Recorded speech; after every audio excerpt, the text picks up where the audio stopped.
eh baphulaphuli nani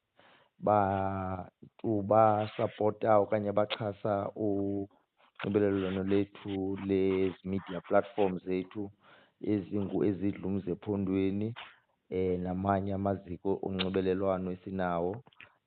Lona ke nguTumi uSuping ozawuba nodliwanondlebe nomfundisi Ntsapho ozawukwazi ukuzintrodyusa apha nani so that nizokwazi ukwazi ngabanzi ukuthi umba wethu wanamhlanje ungantoni.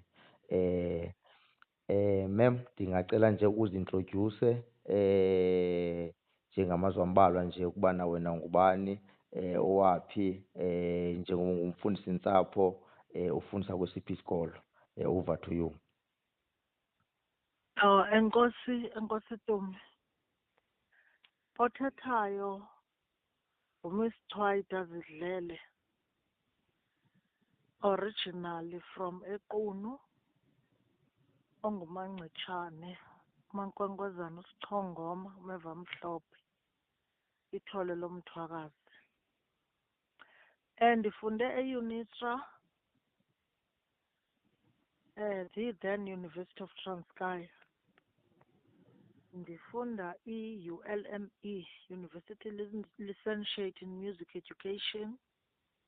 Ndaqhubeka ke nezifundo zam, ndafunda i-BA in Music Education.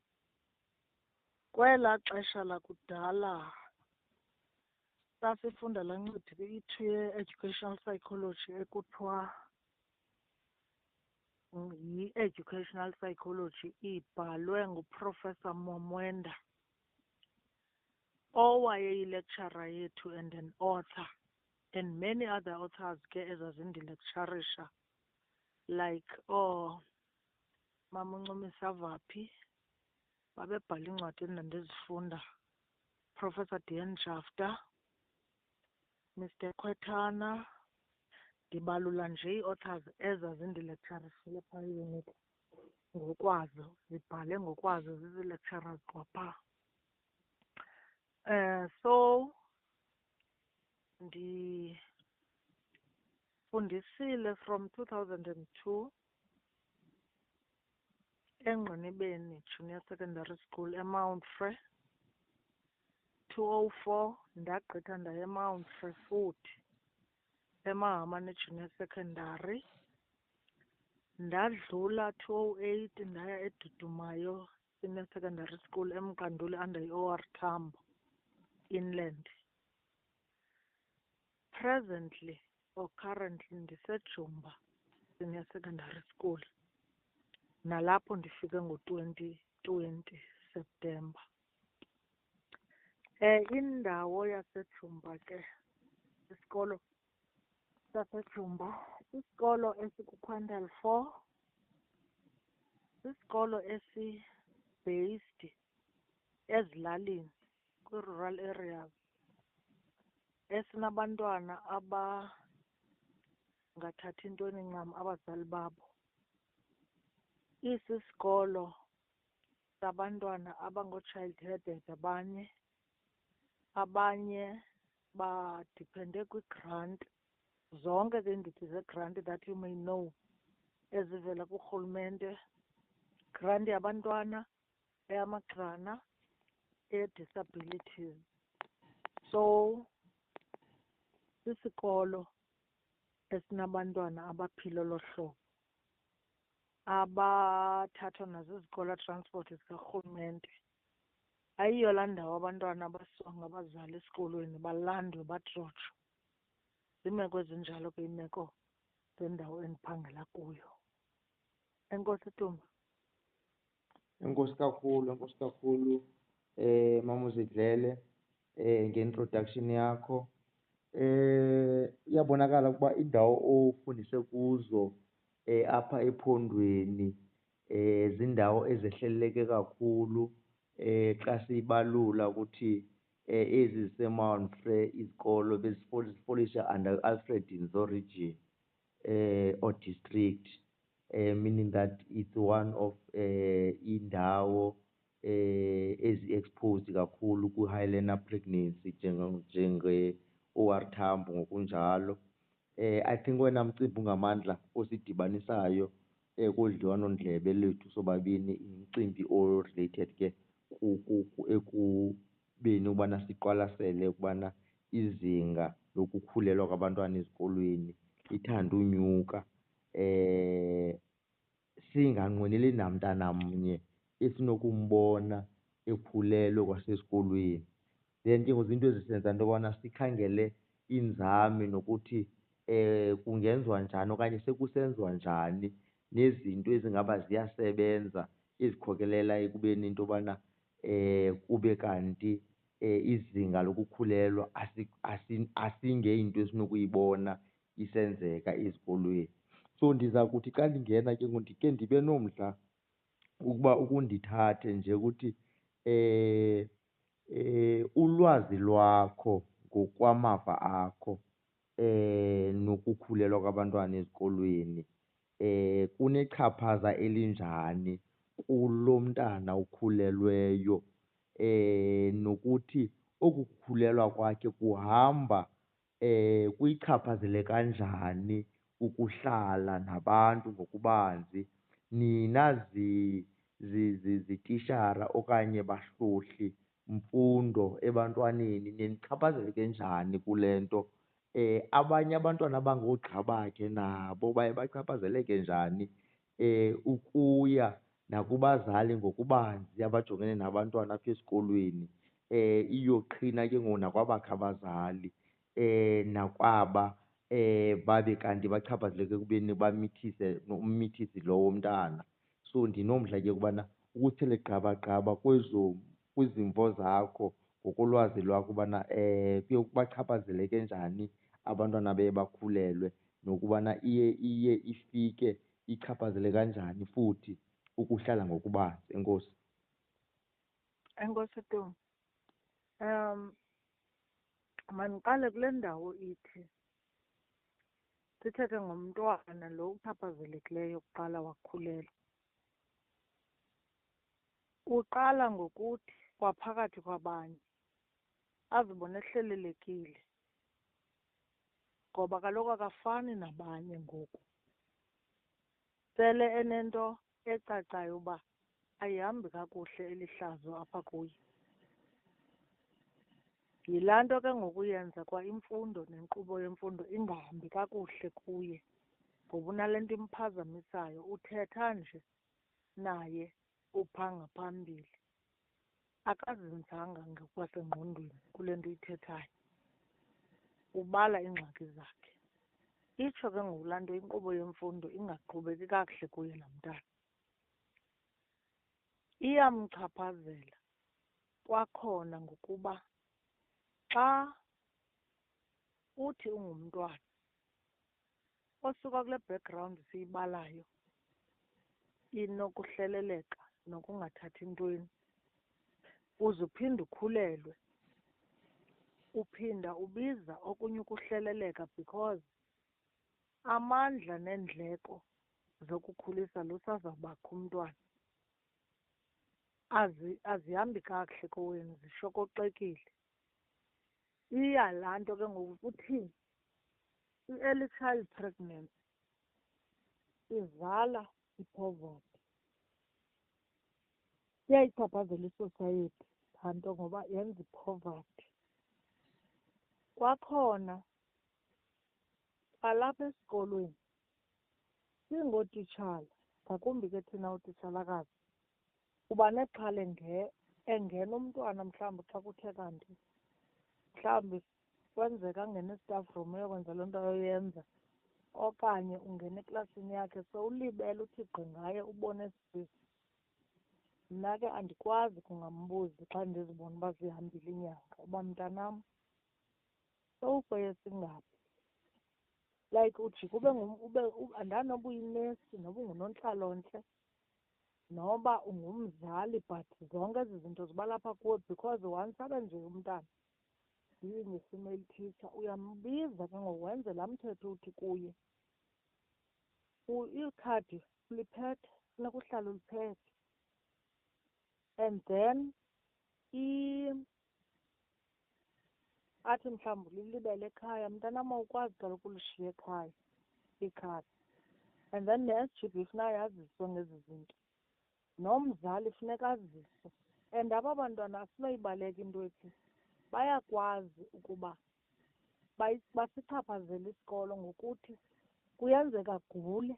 Kuba kwezaa nto kuthiwa umntu uyaguqula ke, akakadilivi but unezaa, andiyazi nama ndizawuthi zii-labour pains ezi-pre uba abe yi-actual date of birth yomntana wakhe.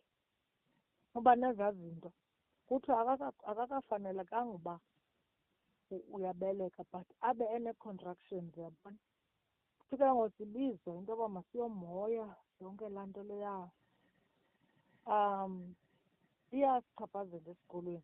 Nangokwanjeya esikolweni abanye bayoyika ke ngoku bachaphazelekile sebesoyika. I remember the other year ndisesemqanduli phangela khona. Uprincipal wam was a man. Wayevame ukuthi xa babeyinayo laa nto baxa kubhalwa ufumanisa uba bayaloni, literal ke ngoku.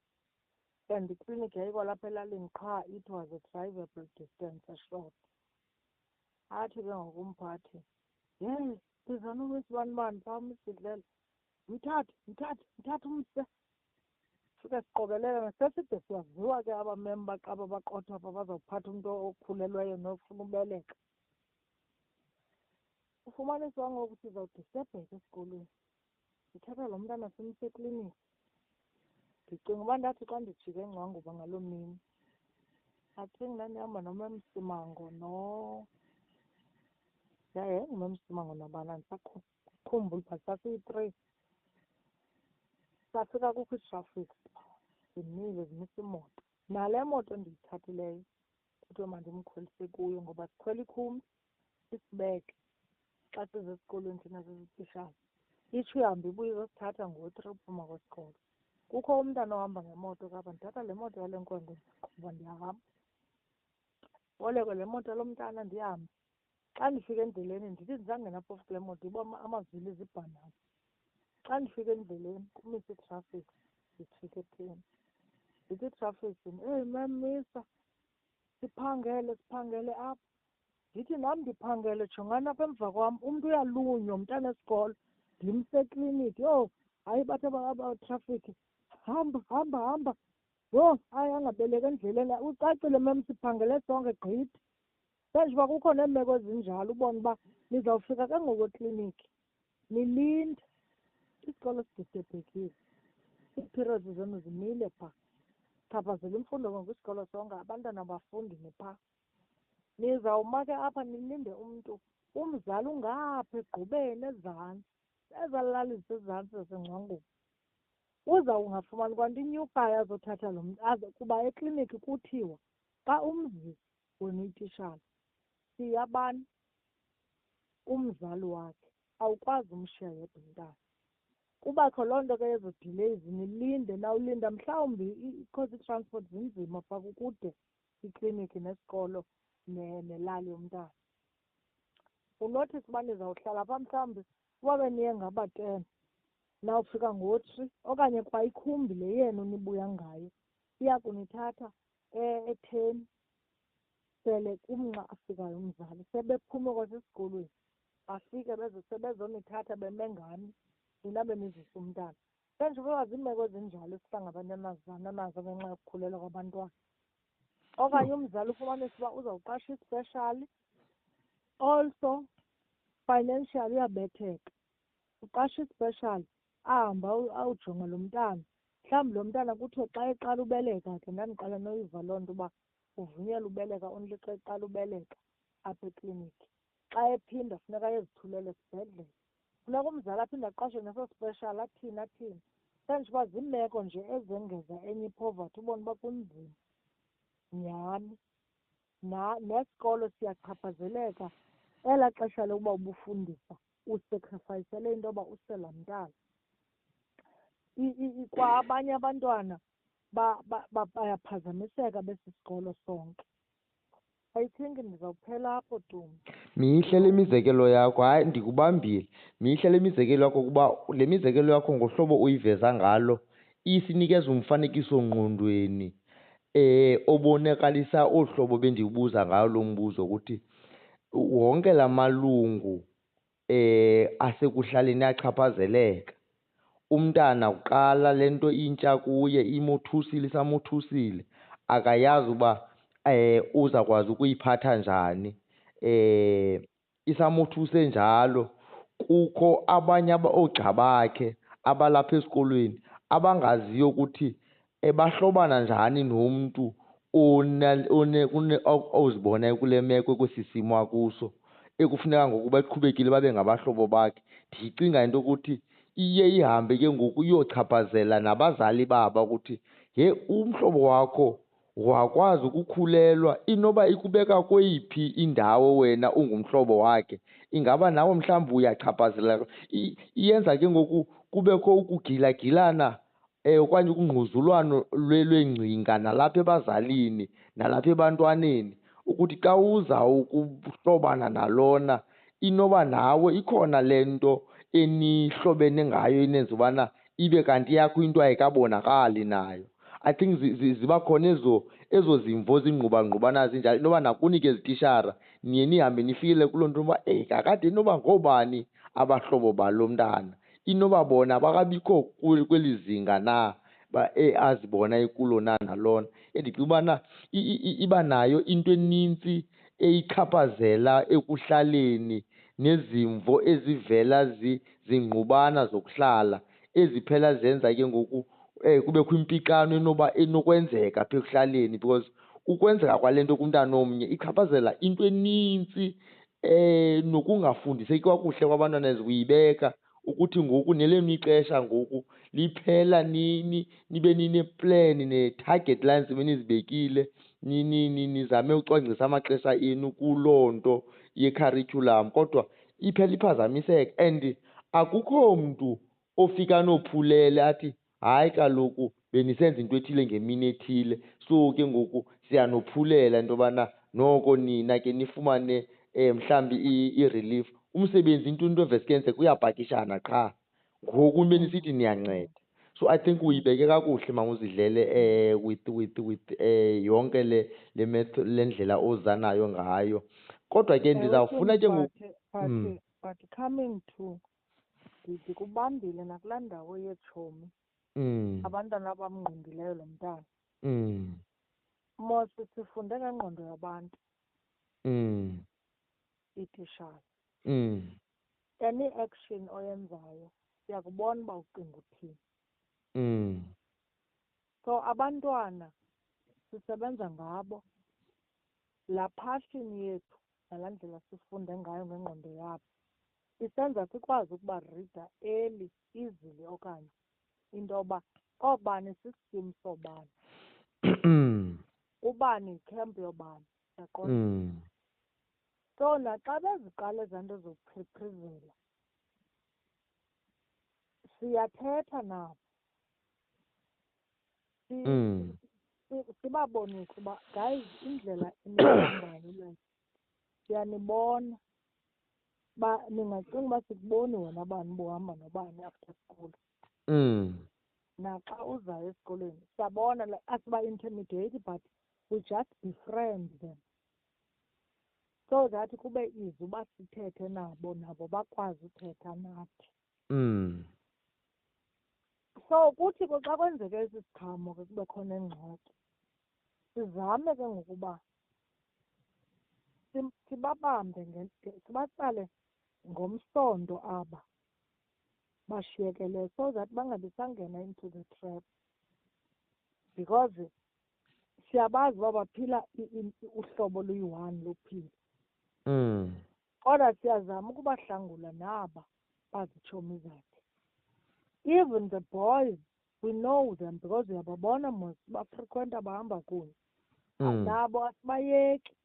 And mna ke ndidla ngokwenza umzekelo because even if useklasini uyathetha ngento yeklasi kuye kufuneka uphinde uthethe nangoba Le nto mna ke ndititsha ngedrama neenoveli, yabona ezi ncwadi zabo, Mhm. ndinayo le nto yabo yomthandana. Le nto ya-after ubuphumile apha esikolweni, i-future yakho iza kubeka phi? Ndibheyisa from incwadi kwezaa noveli zabo nedrama. Iza kuthatha ikubeke phi? Ndide nditsho kubo ndithi, boys, ningacingi uba nisindile because uzawuba nalo mntana ulapha ngoku ulapha e-high school. Come ixesha loba uphangele, igazi lalaa mntana soze lijike uba lelakho. Uya kuhlala engowakho, ngeke umhlambe nangesenti. Nokuba ungamphika, mhlawumbi umama wakhe uzokuthatha akuse kwamantyi, okanye uThixo vele enze nje amfumane lo mntana engumcephe candiwe nawe unguye. And ke ngoku noba ucimba ungayibalekela into yoba okanye kube mandi kuwe ngoku uba awunasisi wena ubona, awuhlunyuka ngumntana nesisu nantoni. Kukho ixesha lakho elisezayo eli loba xa uphangela usiwe kwisapoti, kwi-maintenance kwamantyi, uzawutsalelwa. Ube nomnye umntana futhi eyunivesithi uphinde utsalelwa ukatshata. Uqale uphangele nomnye umntana uphinde utsalelwe esinye. Xa uredi utshata, inkosikazi yakho uzawutshata nayo ifika unothotho lwezapoti kwi-payslip. That's why nizokuafektha at a later stage. Usinde unjalo ekuhlekweni ngoku uba unasisi wena, but kuzawuba nzima uba utshate ngenxa boyika ezisapoti. Awusindanga nawe, iyakuafektha nawe kwi-future laa nto, even if uyi-boy. Ngoba uzawuba nalaa thotho lwezapoti kwi-payslip, zitsala ii-maintenance zakho. Kuzawuba nzima into yoba ke ngoku ufumane umntu oza kukutshata unolwaa thotho, because akho mntu uzawuvuma uba atshate umntu osesondla abantu abangaka, engayazi uba oomama babantwana bamtritha njani, engena kumtshato onjalo. Ndingayibeka kanjalo ke tu. Okay, no, I think ndikubambile. Abaphulaphuli bangalibali ke ukubana sisabambe lo mcimbi otshisibunzi ongukhulelwa kwabantwana ezikolweni okwizinga eliphezulu, esinefuna iindlela zokuthi singenza njani singabantu bokuhlala ukuthi sizame ukuliphungula okanye siluphelise singaze sizibone sinabantwana abakhulelwe ezikolweni. Ndiza kufuna ke ngokuvela nenye imvo ke nezinye izimvo ke Mama Zidlele, omnye umntu onokuthi hayi nifane nje nazisokolisa kule nto yokukhulelwa kwabantwana ezikolweni. Thina sithi aba sakhulelwa sibancinci, laa nto yokubana sikhulelwe sibancinci yayitshintsha i-behavior yethu singabantwana. Sathi sakubona ukuthi sinoxanduva lokubana sikhulelwe sinabantwana, sazimisela kangangoko. As a result nezikolo sakhawuleza sathi sawufumana naloo break, sathi xa sibuyela esikolweni sathathisa ngamandla, sazazi ukuthi ikhona ngoku into ekhoyo engumntana esisisekelo sokuthi into esiyisebenzelayo. Yasenza sangabantu abakhuthala even ukodlula naba bangenabantwana. Saphela siba zizinto apha ebomini. As a result uba niyasibona nisiqhathanisa nelaa xesha nangoku, sifundiswe zii-experience okanye zii-misfortunes okanye kukungaqiqi kwethu kobuntwana okusenze into yobana sibe namhlanje singaba bantu bakwazi ukuzimela, bakwazi ukondla nabantwana bethu neefemeli zethu. Yilaa nto yezaa misfortunes okanye yilaa nto uba kudala siye sabusebenzisa sisengabantwana bokungamameli le nto besiyixelelwa. Ungavela uthini kuloo nto injalo? Because sinayo imizekelo elithotho yabantu abafumene abantwana bebancinci bayisebenzisa laa nto to their advantage, yaba ngabantu abaphumelelayo ebomini.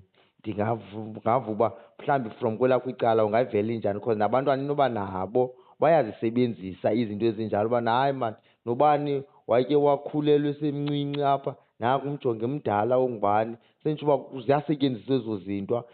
Singayisebenzisa uyibona ngoluphi uhlobo iimeko ezinjalo ke ngoku? Enkosi. Enkosi bhuti. Hayi, kona asinoyibalekela into ethi nokuba unganebhongo uthi wawufikile kulaa nto yokukhulela umncinci wegqitha, but ugqithile. Ugqithe nini? Ixesha. Time is money. Ugqithe sowunexesha olimoshileyo. Elaa xesha ubukhulelwe, elaa xesha ingqondo ibingekabuyi, limoshakele. Ubhadle mva, iintanga zakho sele zitheni? Zikushiyile. Umzekelo, ubuyiyekile i-2 years uyi-drop out, uhleliswe kuba ukhulelwe, iintanga zakho zi-ahead of you nge-2 to 3 years. Ewe urikhavarishile, but ixesha likubethile. Awuzufana nalo uvele wahamba umntana wayofunda engakhulelwanga. And imagine ugqithe entwenini? Ugqithe entwenini ngoku ubugqithile? Ubuhamba phezu kwantoni? Kukuthini ukhulelwa? How hard is that? Inzima laa nto. How hard is labor? Ukubeleka into elula kangakanani okanye enzima kangakanani? Emva koko usana on its own nempilo yakho ngoku use-ethe-ethe luluncinci. Obaa bunzima udibene nabo, abanye abantwana bengekazi kwaloo nto, beqhuba befunda. Ewe ungatsho uba uguqukile, kodwa uguquke sewugqithe entweni enintsi efana uba ifunyanwa ngumntu omdala. Wena uyifumene at a young and a tender age, kwixesha ubufanele uba ukafiki kwezaa zinto. Andali kurayithi ukuba uguquke, but lijonge ixesha nee-consequences ofeyisana nazo ngelaa xesha usene-setback, ngelaa xesha usamese laa meko ingekho ntle ukuyo. Uyabona? So into endiyirhalelayo babantwana bayazi uba imeko yokukhulelwa soze ibe mnandi nanini na ungumntwana omncinci. Imeko yokufumana umntwana, the labor on its own, it's the hardest thing, very unbearable. Iwesi xa umncinci. Ndikuva kakuhle. Elaa xesha lokuba ungulaa mdlezane omncinci womntana omncinci 1 to 3 months, akudlalwa kwelaa xesha. That is the toughest time yoba nomntana. Andithethi ngoo-teething stage, oontoni stage, uzibone ulala esibhedlele unaware. Ubuye umntana kuthiwa nje uyagula, unobushushu, kanti uyatida, athi ugqirha itemperature yakhe too high, makalale. Uyawufumana ilantika, kuthiwa yintoni, antibiotic ye-7 days ukuze ehle laa nto, kuphume abantwana. Abe nesifo nje sesisu esikhoyo esihlaseleyo, laa outbreak. Kwezi outbreak zesisu ebantwaneni ezivela nje esithubeni, wendapha uyolala esibhedlele. Zonke ezaa zinto zoba ugqithe kuzo umncinci, unkaleka umncinci ungekafaneleki. Andali ungagqitha urikhavarishe, but akukho mnandi ukufunda into in a hard way at a young and a tender age. Ubusafana uba kutetese wena ungumntwana kowenu, ufumanise uba uzawutetesa wena ngoku, uzotetesa wakho umntwana. Amandla ngokwenza umzekelo kulo wam umnye mna intombazana, ndithi jonga sisi, ukuba ungakhulelwa ngoku uze uyazi uba le medical aid yakho iyatshintsha, izawuba yeyaloo mntana uzoba nayo. Aqala amehlo, ndimxelele uba uyakhuza, ndimxelele into yoba ezi zinto ndizenzayo ngozemali uzibona uba mdala kaloku wena. Amalungelo wakho ngoku azoshifta abe ngowomntana, wena uzozibonela because ubone uba mawube nomntana. So ezo zinto nje zizinto ezikushiftayo ebomini. Kufuneka senze siqaphele, sibe nobulumko singabantwana. Enkosi. Hayi ke uwatye wonke. Qha ke ngoku masike singene kumgca olandelayo, ke ndiyimamele ke ngoku ndiyisabele kakuhle ukuthi apha esikolweni cause eyona nto ibangela ubana sibe sinelu dliwano-ndlebe ngoku kukundikrobisa ngamatiletile eniwenzayo esikolweni enze into yobana nibone ukuthi kukho uguquko kwiziphumo ezihambisana nokukhulelwa kwabantwana ezikolweni. Ndinomdla ke ngento yobana njengobana beke sayichaphazela ukukrobisa abaphulaphuli bodliwanondlebe ukuthi amatiletile eniwenzayo ukulungisa le meko nokuthi niyabona na iziphumo zincomeka kule ndlela nisebenza ngayo. Ya bendisithi nje khawusithele nje gqabagqaba njengaloo matiletile. Enkosi. Enkosi Tumi. Mandiyithethe inyaniso ethi u-O.R. Tambo, I'm not sure u-LSA waseMthatha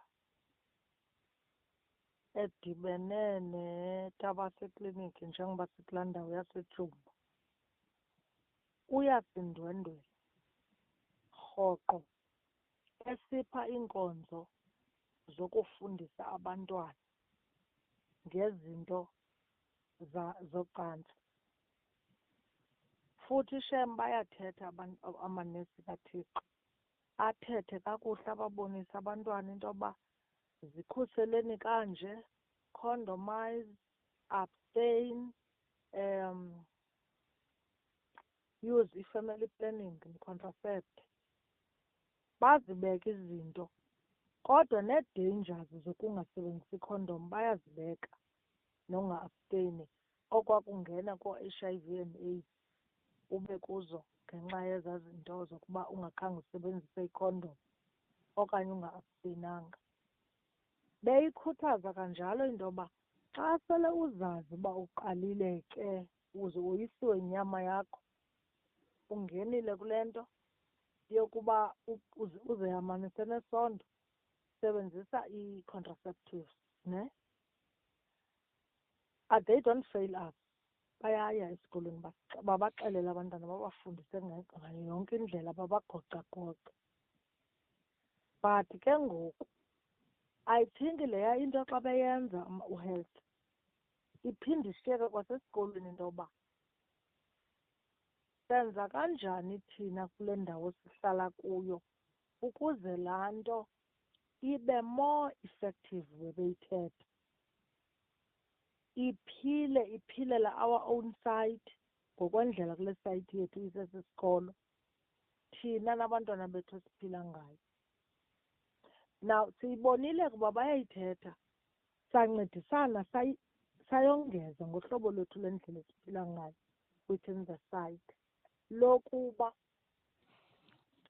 njengokuba bexelela uba abstain, use condom, contracept.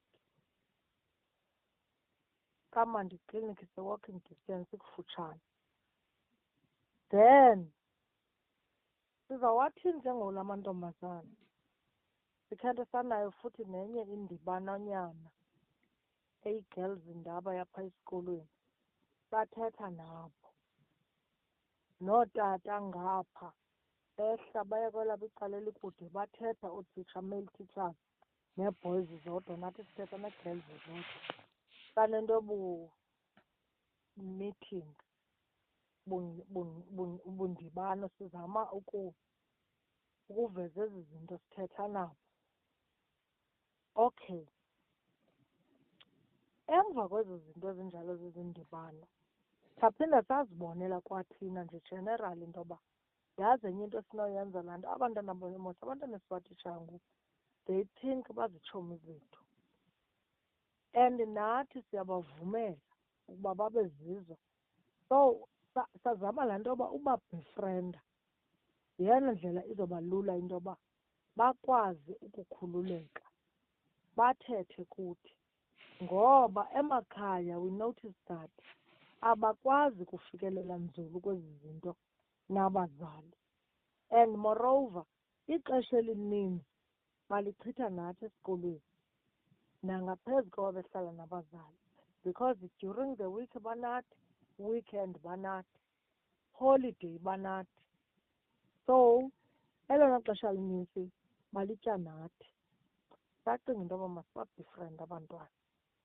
Ekubabefriendeni kwethu sabenza babe free into yoba umntana mos phaa esikolweni kukho iphepha lephemithi lokuphuma umntana xa ecela ezawuphuma egeyithini, nokuba yeyiphi na indlela azawuphuma ngayo, noba uyothatha i-ID edolophini ideyithi, noba ngumntana ozityela i-treatment okufika ideyithi yakhe yothatha amayeza.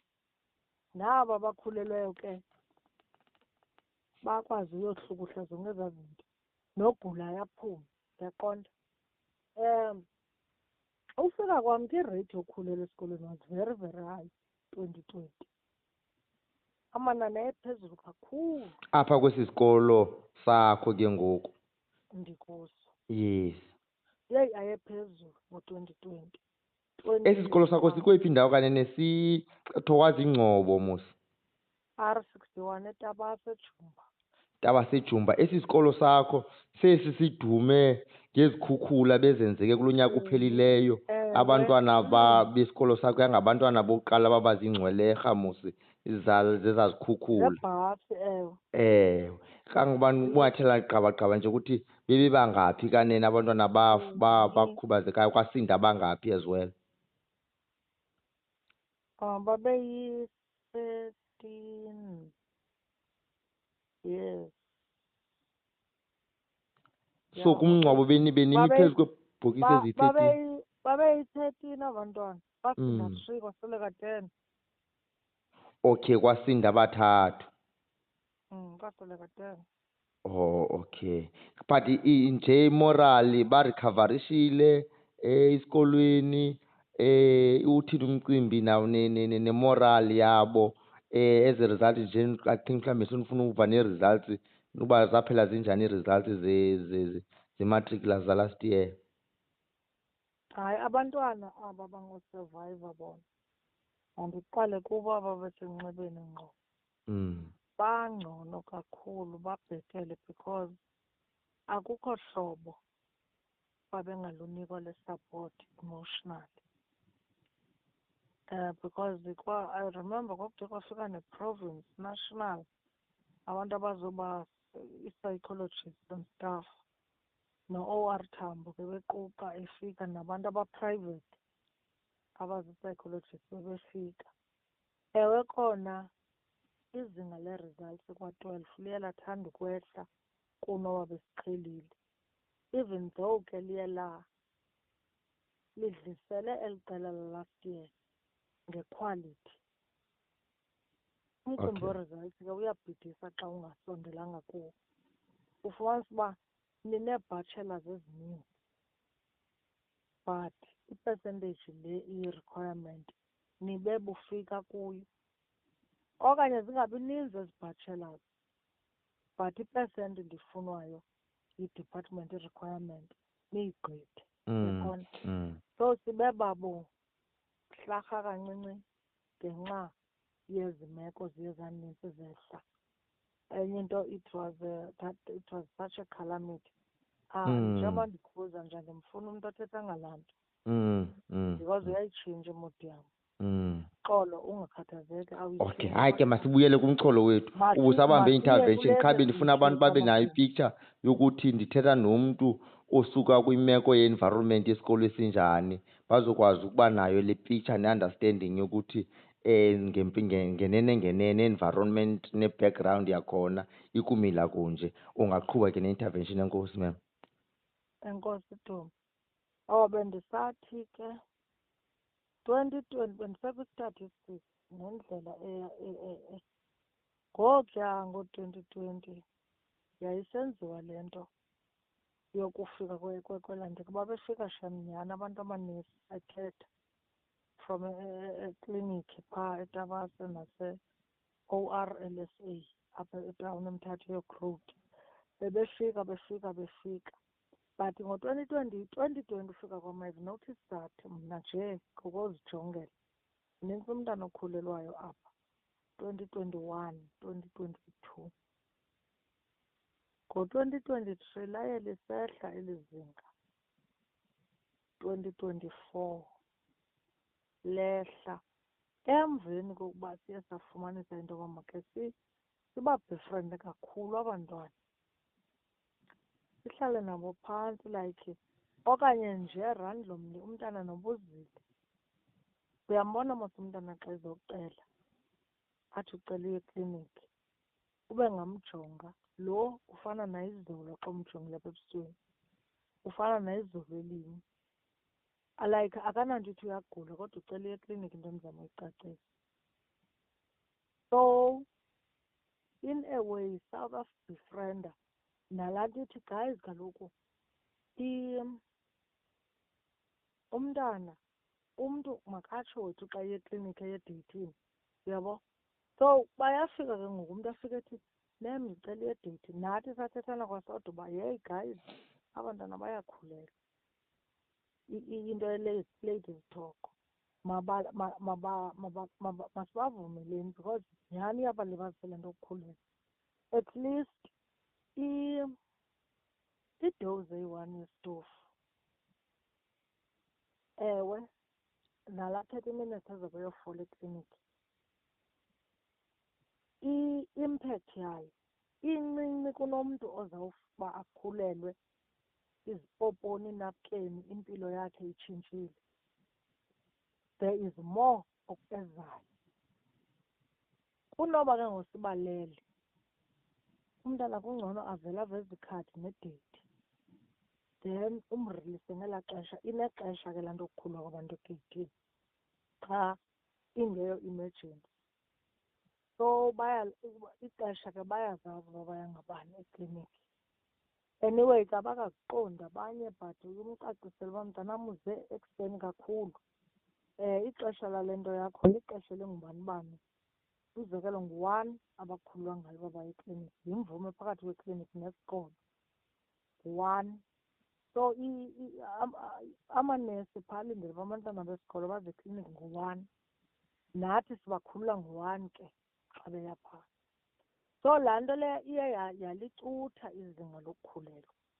Kamba out of i-population yabantwana abangange-1.2, sirenja phaa u-1.2 uthetha uba 1,200. 1,200 learners Yes. ngonyaka. Ngoku ndifumanise into yoba from 2024 sina less than 10 ekhulelwayo. Ukuba siyafika kwakuloo 10 yilakhi. 1,200 uthi bangaphi abantwana 1,200 bebengabe bekhulelwa? babe babaninzi. I can't remember. Qha into endandiyinothisa wawuthi xa uthi gqinga apho ukhulelwe le ukhule kwalapha eklasini along the corridors, uyabona nje kuxhaphakile. But ngoku there are few numbers, very few. Meaning that lilonke aninayo i-formal stats esisuka kwi-department. But yinto nje evele yazivelela randomly leya, urhulumente angasibethi. Kodwa yinto evele yasinceda, kodwa isincedile laa nto. Eyiphi ke mem into enincedileyo? Ndisazama ucinga, andiqondi ikhona into but yilaa nto ye-girls talk siyithethe as females.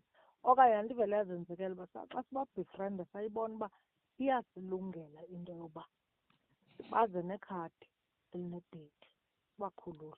No, apho ndiyakhona mem into yokuthi aninayo into enirekhoda kuyo i-stats sokukhulelwa kwabantwana esikolweni esi-official from the department. Yile nto ungazukwazi ukundinikeza.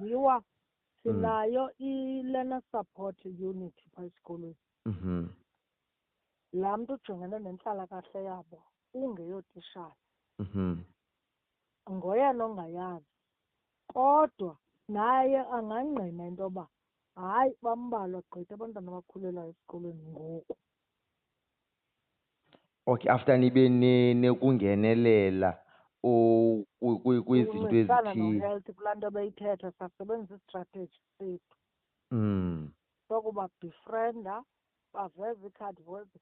Sinothisile uba uyafika umntu ecela unormal as usual. Okubunormal ke sakujonga into yoba omnye akwazi ucela enormal enjeya, kanti uhamba indlela zakhe, une-appointment yakhe nomntu wakhe somewhere. kanti omnye xa eveza ikhadi at least uzawuya nesi akuvezele isitampu aye ekliniki abuye esitambishile kwangoku. That's why sibabamba khona uba akahambi into zisecaleni and yokwenza le nto siyirhalelayo uba angakhulelwa leyo yocontracept. Okay, apho ke ndifuna uya khona into yokuthi ninesiqinisekiso esithini ukuba siyabazi abantwana ke ngabantu apha abagqwesileyo ngokusebenzisa amaqhinga okufuna ulungelwa. Mhlawumbi sebenawo umdlalo sebekwazi ukuwudlala ukuthi hayi ndingakwazi uba ndikubhalele ikhadi lapha ekliniki ndikusayinele on behalf of unesi. Niye nizibone njani iimeko ezinjalo zokuthi le nto umntu akunikeza yona inyanisekile ngokwala makhadi banikeza wona? Kaloku umntana uyamazi mos igama lakhe lesikolo nefani leli lisegadini ngaphandle. Umntana uza nekhadi linestampu salaa date sibhaliwe Department of Health Tabase Clinic nesignature enesipha yalaa date wayigqibele ngayo. Siyazijonga ezo zinto. Naxa ebuya nexesha elazawulihamba siyalibona, siyamsikela, uyalazi mos ixesha lincinci akazugqiba imini yonke phaa.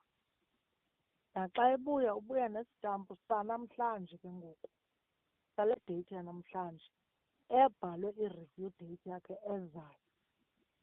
So izawube inestampu naxa ebuya esitsha kunesebemke naso sika-Department of Health. Oh, so akukho lula ukuthi abantwana kula maqhinga abo bangakwazi ukuyibhayipasa okanye ukutsiba ngaphaya kwale miqathango eniye niyijonge nemigomo ibekwe nguDepartment lisebe lempilo. Okay. That's why siye siqiniseke uba xa ehamba, xa ecela uyambona mos ubuphilile unormal but uyacela. Ucela uyaphi esithi ekliniki ubumbona ubuphilile. So sayibona into yoba no bafihla le nto uthetha inyani uba bayocontracept, bayoyika iselisikizi kubo.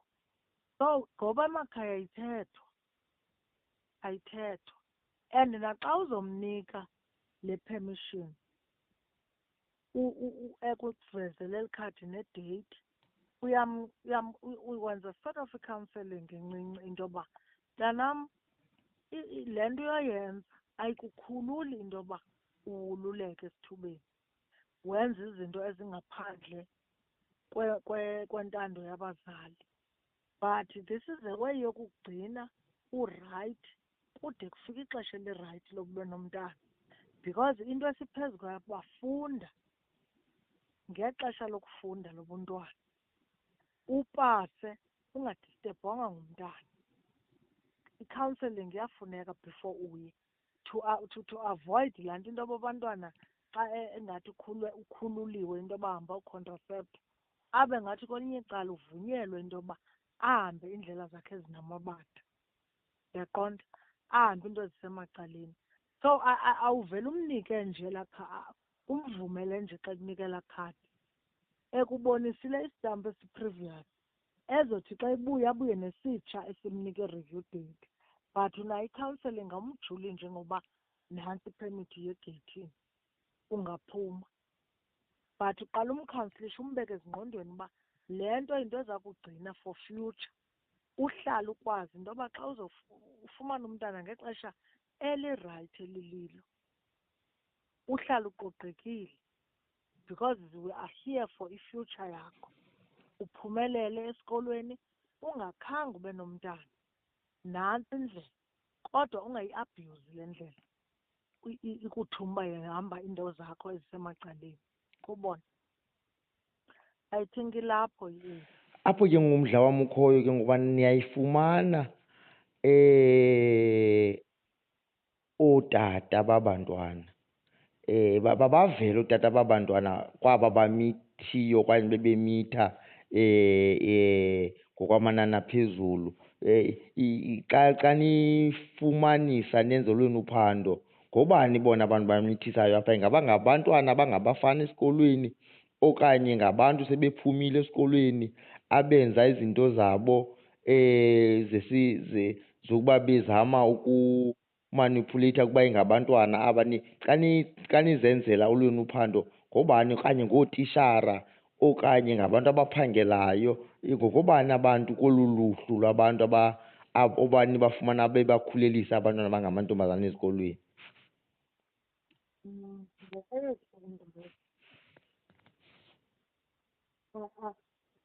iphandwe kuphi loo nto, but igqithe nje ezindlebeni loo nto uba ngubani. Kodwa mandiyibeke icace into ethi ayibizizwe iititshala zapha esikolweni. Ootitshala basesikolweni bangabazali too much ebantwaneni bethu, female teachers. Aziyo nentlobo ecinga nocinga ngaloo nto. But ke ukufane uve awazi into but uyazimamela indlebe ilisele. Ilangeni iforest eyona ndawo ikufutshane phaa kuthi enabantu abasebenzayo. Okanye uthi omnye umfuna umntana engabikho ixesha elide, kuthiwe hayi kulo bani uhlalisana nobani, ubani uphi, hayi mem uphangela elangeni lo mntu wakho. Ufumanise uba mhlawumbi wayi ke ngoku guys ehleli ekhaya ke guys, yho mem uselivini mem, kuthiwa akayi esikolweni ayimsebenzini kule veki, uselivini ubhuti bani bani.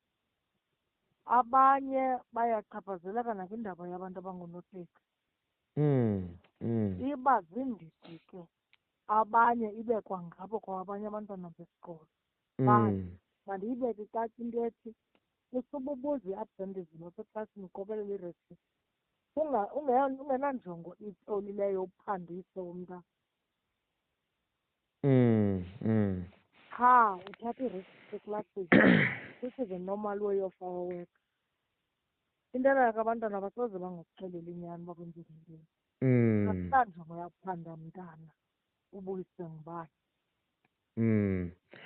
Hayi ke into endiyibambayo ke kulolu dliwanondlebe kulona umcimbi wolungenelelo lwenu, ndiyifumanisa ukuthi eyona nto niye nagqama ngayo ekubeni nizama uphungula ukukhulelwa ezikolweni kukuzisondeza apha ebantwaneni nabangabazali abakwangabahlobo kubo, ukwenza nokuthi naxa bezenza ezi zinto nibasapote bazibone uba ayonto yokuba uyoyike into yokuyocwangcisa ekliniki kumajelo empilo.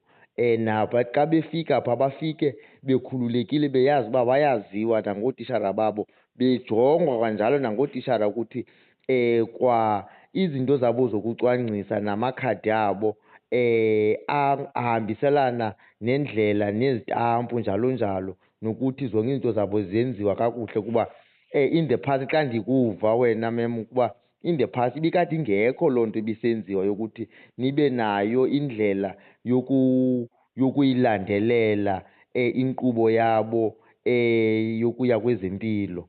So now that niyibona uba niyayilandelela, niyabamonitharisha, niveza ubuzali ke ngoku, naye umntana akasakwazi nokuba nendawo yokubalekela. Nokuba uthi uyaphuma, kufuneka ephume ezazi uba uyaziwa apho abheke khona, because izawubuya ilandelelwe le nto yakhe ebesithi uyiphumele. Hayi ke xa ndidlula ke I think sawube siyayivala ke ngoku mem ukuthi mhlawumbi athini amazwi akho enkuthazo ebantwaneni nakwezinye izikolo ezingekawathathi la manyathelo niwathathileyo nina, ukuba mhlawumbi bangazeka mzekweni kweli khondo lenu, ukwenzela into yobana nakubo kube khona into bangayifunda ekulungiseni indlela nemeko abachaphazeleka ngayo bezibona benokukhulelwa kwabantwana ekwiqondo elingapha komlinganiselo, kangokubana akufuneki noba sibe siyayincokola into yobana kumele kuyakhulelwa esikolweni. Enkosi ke mem. Enkosi Tumi.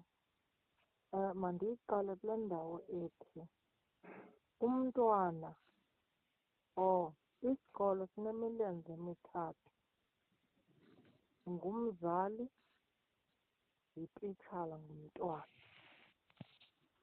Xa ndiza kutsho ke abazali mna ndingakhuthaza into yokokuba mababe ngabahlobo nabantwana babo. I think ewe akukho lula, nam ndinaye umntana oyintombazana, ukuthetha ngezinto ezinje kuye. Kodwa linayo indawo yokuphelelwa xesha lee-areas ezokungabikho transparent ngeemeko ezithile zomntana oyintombazana kuthi singabazali. Masizame ubasondeza, singathi singazama ubasondeza sibabeke kufutshane kuthi. Ukuba ke umntwana kucaca uba kunzima kakhulu ekhayeni ukuthetha ngezi zinto, abantwana bangoku all over abayonqeni itishala. They think that they are our friends. Bayasisondeza. Nathi ke siyababona mos, umntana uyababona uba bade basibize ootshomi. Uthi xa uhamba evani kuthiwa hayi tshomi, mtshome nawe tishala.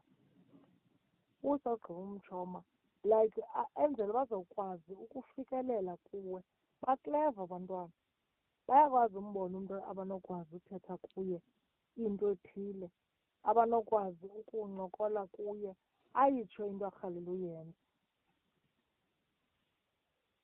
Ingasi ngootitshala, nathi ootishalakazi singababhifrenda ngalaa ndlela kungekho nzima kuyo uzocela iphedi kuthi. Akho nzima mos, ufika nanini acela iphedi umntana umnike. Nalaa nto yocela uye ekliniki ingalula ngolo hlobo. Naleyo monitarisha kaStampo iyisebenzise, iyasebenza. Ilithoba nyhani elaa zinga lokukhulelwa. Nabantwana mabangabambi igazi gqithi, because the minute ungumntana ohayidayo uba ngumntana othandayo okwaziyo ungena lula ezingxakini. Zama nje uba nomntu, uba umzali ukohlulile ekhaya uyamoyika, khawube nayo mani itishala mfundi, imisi oyaziyo iza kulungiselela le nto yokucela oko kuyopreventa. Akuvumelekanga kaloku uba sithi siyithethe into yoba hambani yokwenza ezo zinto, but iba nayo umntu ozocela kuyo itishala. Uyibeke nje ingxaki yakho, akwazi umonitarisha isitampu sakho, ukhululeke, akwenzele ipemithi. Ngaloo ndlela siya kuyigcina iSouth Africa ine-zero rate pregnancy yee-teenagers. Nkosi kakhulu mem, kodwa sikwazi ukulivala eli khasi singadlulanga kumcimbi wezidla umzi ephondweni, kuba kakade siyitshanele ezidla umzi ephondweni. Kubonakala ukuthi yingxubakaxaka esijongene nayo, esijamelene nayo, lena ehambisana nabo kufika kwiindawo zonke ezongamele uMzantsi Afrika kunye nephondo eli lethu. Ndinomdla ke ngoku ukuthi kuyabonakala ukubana phaya KwaZulu Natal umcimbi wabo ukufika waba negalelo nefuthe elikhulu apha kanye ezikolweni, apho besibona khona ukuthi abantwana sebebanintsi ngohlobo lokubana baphela aba bokufika baphela bengena bethatha izithuba zaba balapha eMzantsi, to the point ukubana aba baseMzantsi bazibona besengenazikolo, ingabantwana ngoku abangodinga sithubeni ngexesha lokufunda. Kwacaba ke ngoku bayangenelela ke ngoku abantu abayibonayo ukuthi heyi izawuba yingxaki le nto yokubana ngoku abantwana balapha ngoku abafundi, bekumele bane-access yezikolo, bekumele bafumane iigranti, bekumele bafumane i-nutrition. Ezi services zee-taxpayers abazifumani, iinkonzo zabo zifumanwa ngaba bokufika kuba bafika ngoku beyi-numbers bethatha yonke into elapha kwezi zikolo. So kwacaba ke ngokulwelwa loo nto yaba seso sankxwe esesenza kwahlokoma umzi wonke uMzantsi Afrika. Ndinawo umdla ke ngokuba kwezi ezenu iindawo anikayifumani into ekumila kunjalo apho nibona uba abokufika baya ngokungenelela ngokwamanani amanintsi azawuthanda unicaka kumaxesha alandelayo okanye kwakwezi ndawo zenu zokuhlala? Enkosi. Enkosi Tumi. Andinakuphosisa.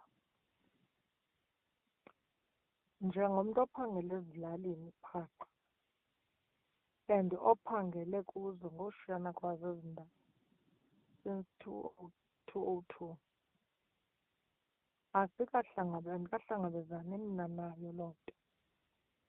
Iindawo endiphangela kuzo ziindawo ezinabantu abamnyama abangabalapha eMzantsi. Asinalo ugxudululo lwabantwana abangabokufika. Kwa ilali le ndihlala kuyo okanye ilali endiphangela kuyo nayo uhlala umbone kwa umntu wokufika. Ayonto ixhaphakileyo into yobona umntu omnyama, umntu wokufika kwipopulation yendawo endibandakanyeka kuyo. Basandinqabela abantu bokufika. Noko kusadomineyitha aba balapha eMzantsi. So ndikumamele ngokuthethayo ndixhoma yeyi kubi nje kwezinye iindawo abantwana abangakwazi ukufunda balapha kudomineyitha abokufika. Hayi noko le imeko asikabi kuyo at all. Futhi akukabikho nethemba lokuba sibe kuloo meko okho ngoku. Enkosi Tumi. Hayi ke mandibulele. I think siyayiqukumbela ke udliwanondlebe lwethu ngolu hlobo. Mandibulele kakhulu mama uZidlele. Enkosi ngexesha lakho. Enkosi kakhulu. Enkosi Tumi, nam ndiyabulela. Enkosi kakhulu.